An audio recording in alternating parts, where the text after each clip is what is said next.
देखो, शहर वाले व्यक्ति का मैं नहीं जानता, वो बातें कहता है भूल जाता है, लेकिन गांव गुहांड में जो वो कहते हैं ना, चेहरा दिखाना है कि तो दिल्ली गया हुआ इतने दिनों से और आ गया, तूने बिल रद्द करवा लिए, और ये बातें पुश्तों तक कही जाती है।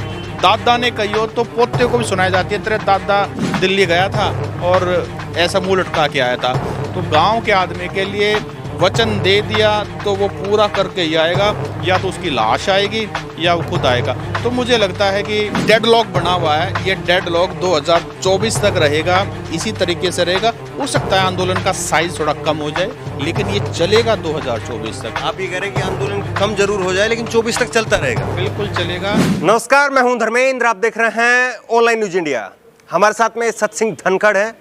सतसिंह धनखड़ एक सीनियर रिपोर्टर हैं, और आपको याद हो, अगर आप हरियाणा के जब विधानसभा के चुनाव के रिजल्ट आने थे, उससे पहले हमने सतसिंह धनखड़ से बातचीत की थी, और तमाम मीडिया चैनल, दिल्ली के जो मीडिया है, तमाम मीडिया चैनल जो बता रहे थे, उसके उलट जो है सतसिंह धनखड़ ने उस वक्त कहा था कि जो नतीजे मीडिया में दिखाए जा रहे हैं उस तरह से नहीं होंगे, क्योंकि ग्राउंड पर जो है इनकी पकड़ है।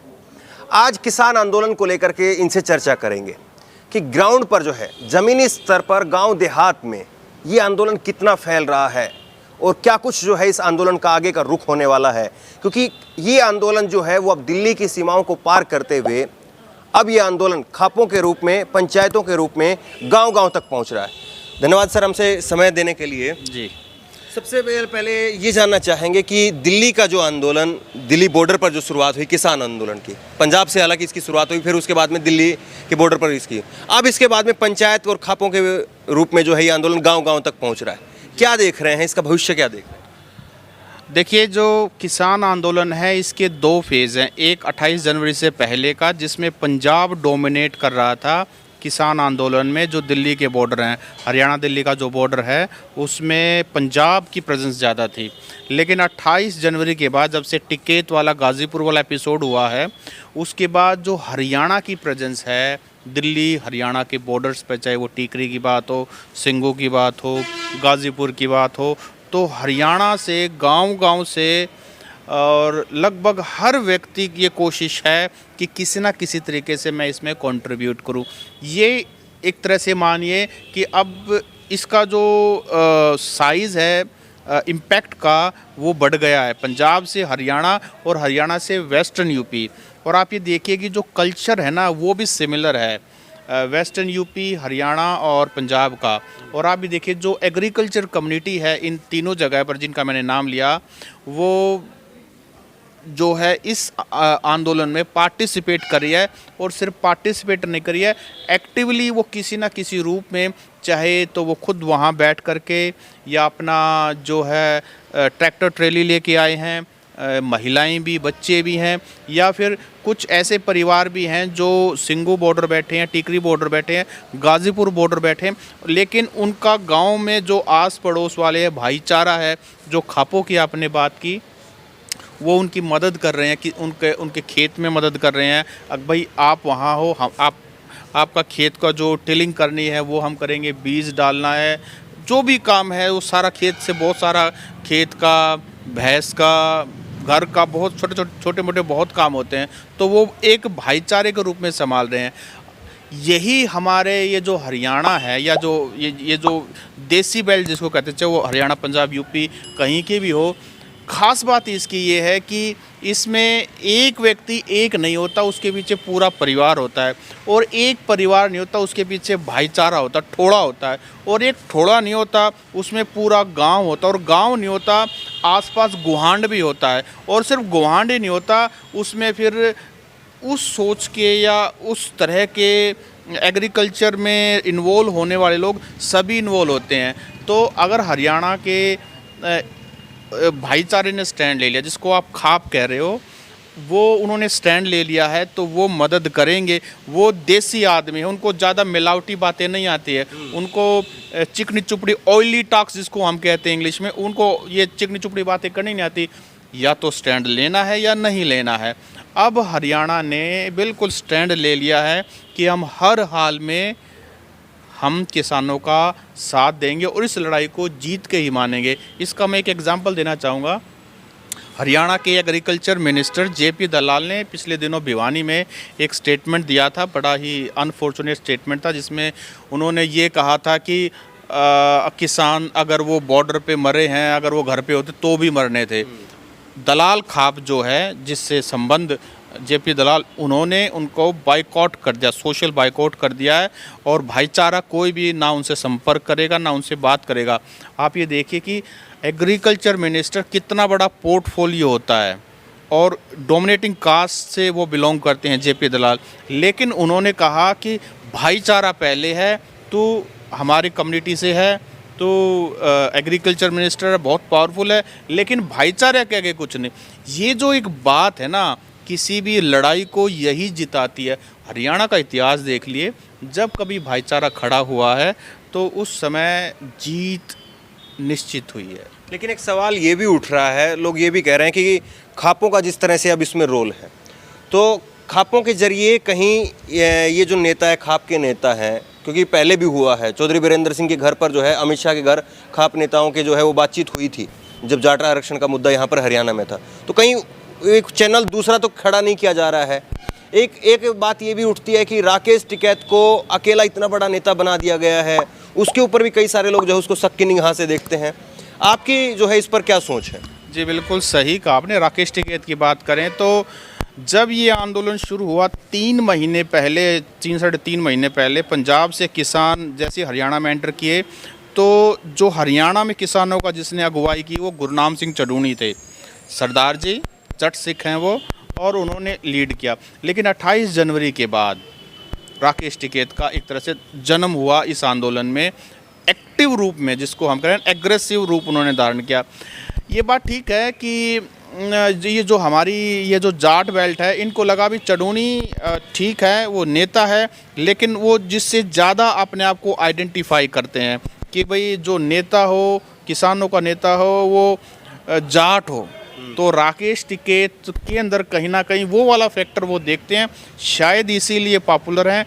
इसीलिए 28 जनवरी को जब राकेश टिकैत रोए तो यहाँ से सबसे ज़्यादा नंबर में ट्रैक्टर, ट्रेली और बहुत सारी मतलब सप्लीमेंट उनको करने के लिए, उनकी मदद करने के लिए यहाँ से गए। तो ये फैक्टर है कि राकेश टिकैत में कहीं ना कहीं वो अपना सेम बोली है, सेम कल्चर है, जाट है।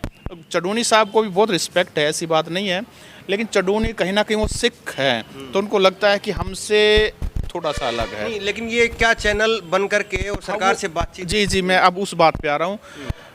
2016 में भी आपको पता है हरियाणा में आरक्षण का मुद्दा हुआ था, और उस दौरान भी बहुत बड़ा बवाल हुआ था।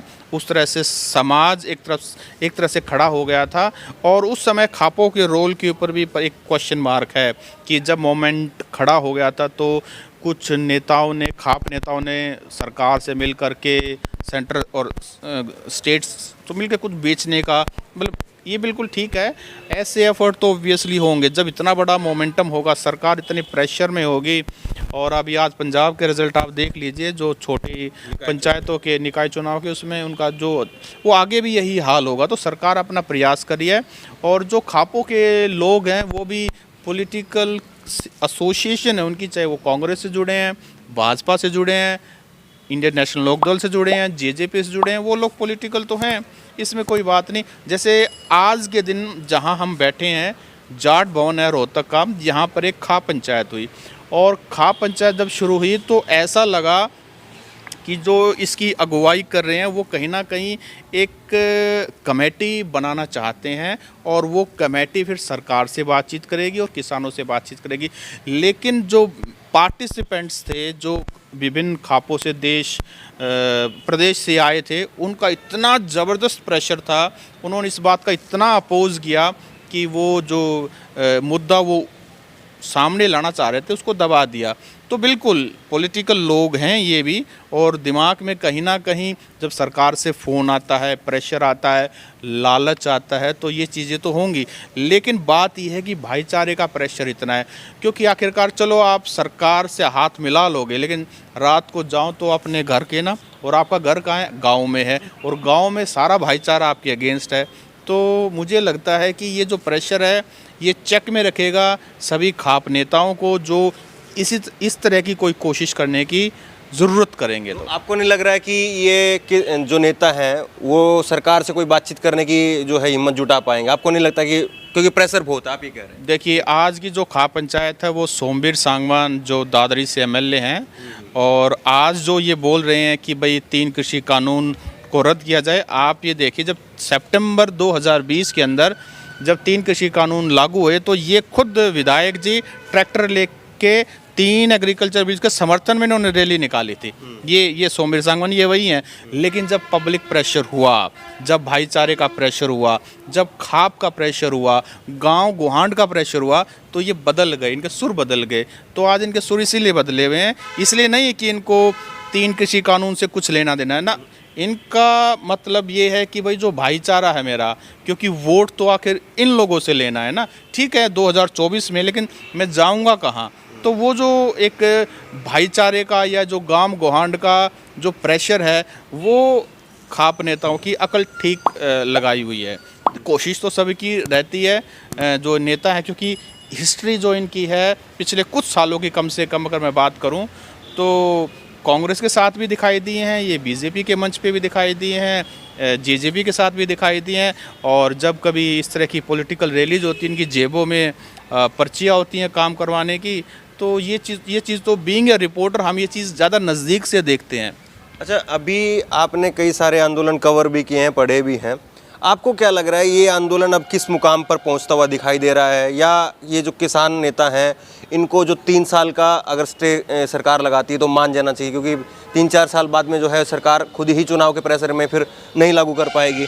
या आपको लग रहा है कि नहीं, इनको स्टैंड लेकर के रखना चाहिए, वो रद्द से कम में जो है नहीं वो एग्री होना चाहिए? देखिए, ये काम तो फार्म ऑर्गेनाइजेशंस हैं, ये उनका काम है कि इस पे क्या स्टैंड लेना चाहिए। लेकिन मेरा एनालिसिस इस इशू के बारे में ये है कि अब एक ऐसी स्टेज पर आ गए हैं कि जिसमें अगर सरकार झुकती है तो सरकार को बहुत बड़ा नुकसान होगा। और नुकसान क्या होगा कि एक ये मैसेज आएगा कि भाई आपने अगर इसको रद्द ही करना था तो आपने किसानों की इतनी दुर्गति क्यों की। और अगर उस तरफ से दूसरी तरफ किसान या जो खापे हैं या जो भी गांव के लोग हैं वो इतना आगे बढ़ चुके हैं, उनको एक तरह से ये कहा जा रहा है कि जब तक बिल वापसी नहीं, घर वापसी नहीं। देखो, शहर वाले व्यक्ति का मैं नहीं जानता, वो बातें कहता है भूल जाता है, लेकिन गांव गुहांड में जो वो कहते हैं ना चेहरा दिखाना है कि तो दिल्ली गया हुआ इतने दिनों से और आ गया, तूने बिल रद्द करवा लिए। और ये बातें पुश्तों तक कही जाती है, दादा ने कही हो तो पोते को भी सुनाई जाती है, तेरे दादा दिल्ली गया था और ऐसा मुंह लटका के आया था। तो गांव के आदमी के लिए वचन दे दिया तो वो पूरा करके ही आएगा, या तो उसकी लाश आएगी या वो खुद आएगा। तो मुझे लगता है कि ये जो डेडलॉक बना हुआ है, ये डेडलॉक 2024 तक रहेगा, इसी तरीके से रहेगा। हो सकता है आंदोलन का साइज़ थोड़ा कम हो जाए, क्योंकि धीरे धीरे जैसे जैसे समय बढ़ता है लोगों का इंटरेस्ट भी थोड़ा सा कम होता है, उनको काम भी होते हैं, थोड़ा सा बोरिंग भी होने लगता है। लेकिन ये चलेगा 2024 तक। आप ये कह रहे हैं कि आंदोलन कम जरूर हो जाए लेकिन 24 तक चलता रहेगा? बिल्कुल चलेगा। 24 तक सरकार इसको चलने भी देगी? देखिए, सरकार जब कभी भी नई सरकार चुनी जाती है तो उसको जो वोट मिलते हैं वो वोट 100% नहीं मिलते, उसको 50% वोट मिलते हैं, 51% वोट मिलते हैं, 49% तो उनके अगेंस्ट ही रहते हैं। तो सरकार उनका क्या बिगाड़ लेती है, वो तो उनको गालियाँ सरकार को वैसे भी देते रहते हैं। अब थोड़ा सा परसेंटेज, हाँ वो परसेंटेज थोड़ा सा और बढ़ जाएगा तो सरकार कर क्या सकती है? आप मुझे बताइए, जो हज़ारों किसान बॉर्डर्स पे बैठे हुए हैं वो उनका सरकार कर क्या सकती है? उनको फोर्सिबली रिमूव नहीं कर सकती, उनको मार नहीं सकती, उनको गोली नहीं कर सकती, क्योंकि आखिरकार वो ये जो देश है ये लोगों का ही तो देश है और हमारा संविधान हमें प्रोटेस्ट करने का अधिकार देता है। तो लीगली भी कुछ नहीं बिगाड़ सकती, फोर्सफुली भी कुछ नहीं बिगाड़ सकती। और इंटरनेशनली जिस तरह से किसानों को समर्थन मिला है, जिस तरह से उनको सेलिब्रिटीज़ का सपोर्ट मिला है, अब न्यूयॉर्क टाइम्स में भी किसानों की बात होती है, तो मुझे नहीं लगता है कि सरकार कुछ भी ऐसा वैसा करने की ज़रूरत करेगी जिसमें किसानों पे अत्याचार करने की कोशिश करेगी। तो वो तो चलेगा, मुझे लगता है 2024 तक ये लड़ाई चलेगी। आपको लग रहा है कि कहीं से आंदोलन ना पीछे हटेगा, ना खापों के द्वारा जो है वो सरकार रास्ता निकाल पाएगी, ना डरा दबा पाएगी, और 24 तक ये आंदोलन चलेगा? जी, 2024 तक ये आंदोलन चलेगा, किसी भी रूप में चले, 2024 तक ये आंदोलन चलेगा। धन्यवाद उनसे बात करने के लिए। तो ये थे सत सिंह धनखड़, और जो ये कह रहे हैं कि 2024 तक ये आंदोलन चलेगा, और यही बातें जो है कई बार किसान नेताओं की तरफ से भी कही जाती है। लेकिन मेन मकसद यही था इस बातचीत का कि गांव देहात में इसका क्या इम्पैक्ट है। किसान आंदोलन क्या दिल्ली के बॉर्डर तक सीमित है, या जो पंचायतें हो रही हैं वो एक पैसे के द्वारा या पॉलिटिकली जो है वो ताकत के द्वारा जो है वो ऑर्गेनाइज करवाई जा रही है, या वाकई गांव देहात का लोग जो है, जो जनता है, वो आगे बढ़ चढ़ करके इसमें हिस्सा ले रहे हैं। और सत सिंह धनखड़ जो है वो गांव देहात की रिपोर्टिंग भी करते हैं, और तमाम सारे जो अलग अलग प्लेटफॉर्म हैं उनके लिए भी लिखते हैं, इसलिए इनका तजुर्बा भी है।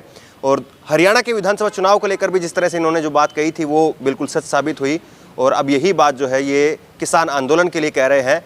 बहरहाल 2024 तक की जो बात कह रहे हैं ये सच साबित होगी या नहीं, इस बात को तो वक्त ही तय करेगा। इस इंटरव्यू को लेकर के आपकी जो भी राय हो नीचे कमेंट बॉक्स में अपनी राय जरूर दें। उसी तरह की तमाम खबरों के लिए ऑनलाइन न्यूज़ इंडिया को सब्सक्राइब करें। धन्यवाद। इस खबर को अभी लाइक करें, शेयर करें, अभी चैनल को सब्सक्राइब करें और घंटी जरूर दबाएं।